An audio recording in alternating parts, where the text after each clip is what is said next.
nature of teaching and learning varies from division to division according to the developmental levels of the child, the developmental needs. So naturally, we use an approach and a schedule of services that best matches the student's needs in elementary school, in middle school, and in high school. For example, a second grade student might need help with phonics and the phonological approaches to spelling and reading.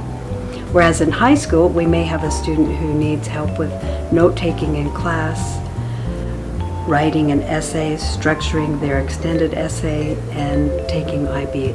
So whereas we differentiate in the different divisions in our approaches to teaching learning, the learning support staff shares a common core of principles and approaches.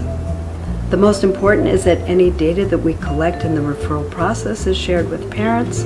We need parent input and approval when we do develop an individual learning plan for a student. Yes, we have to handle it differently because actually counseling is based on the fact that every child goes through different kind of developmental stages. So for example, and with an elementary school, when I do my work, for them to be able to trust me so that they can talk with me, I need to take out some maybe Play-Doh, or maybe we could do coloring all together for them to get familiar with me so that they can share what they are struggling with. Whereas when I work with a middle school student, because they are more confident, they are older, they are better able to use their words, I may not need some of the other art equipments that I use in the room, but then be based on their daily struggles. We start off with very typical questions like, how was your day?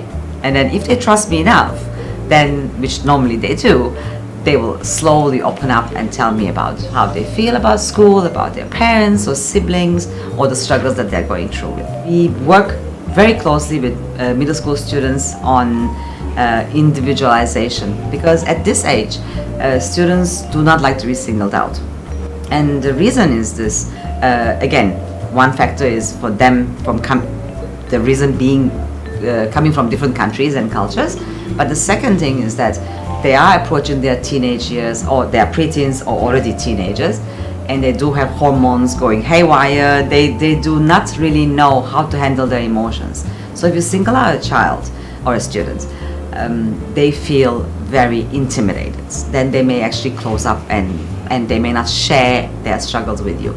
Therefore, it's very important for us to see the whole cohort as a team.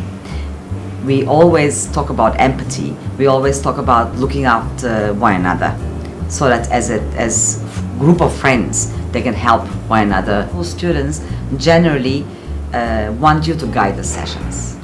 The younger they are, the more they are listening to you. Whereas middle school students generally really need to be listened.